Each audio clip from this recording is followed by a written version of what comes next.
All right, your third step in your combinations is your protein.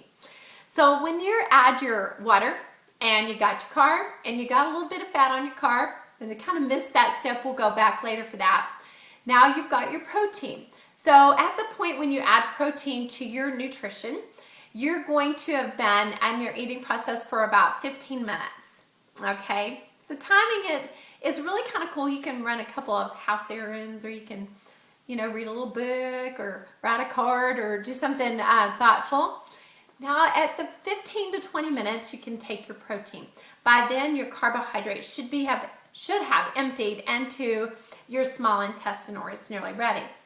So when you add your protein, chew really well, break it into bites. Let's say eight bites. All my protein, I like to eat probably 8 to 15 bites. 8 bites for maintenance, sorry, big word.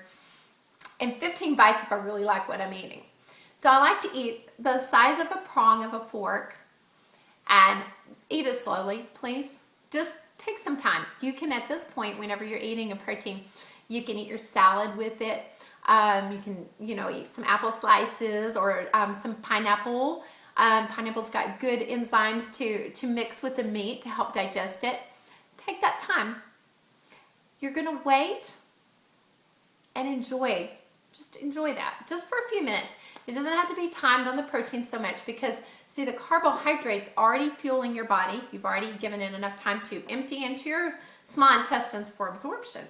Now, the meat products will need 3 to 6 hours to digest. So eating enzyme-rich foods for the next few hours is going to be really helpful for your snacks. And I had some really good input by one of you ladies out there about the activating foods. And I would love to go over that with you, but I'm going to keep this way more simple. But you are welcome to post comments on this, because I love it. I love this information, and I love your participation.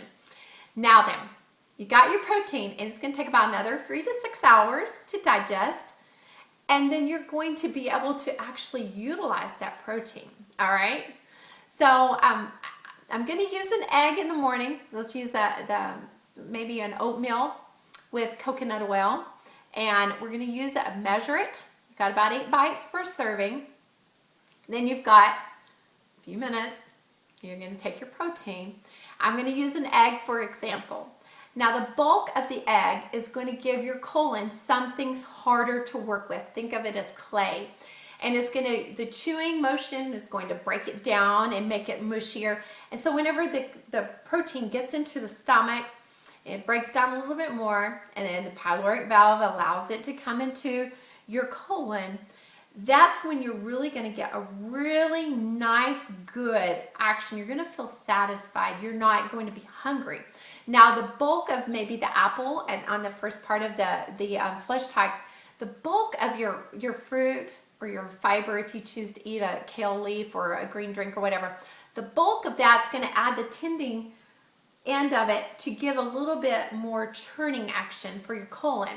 Now, the more your colon churns, it's a muscle. You're going to see these guns?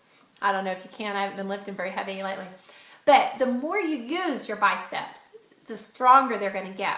The more you use your colon proportionately to what its strength capacity is, the stronger your colon's going to get, and the more absorption you're going to get out of your food. I'm going to end this. Please ask some questions. Let me see if this makes any sense to you. If it's not making sense, I'll see if I can break it down a little bit more. Blessings, and I look forward to your comments.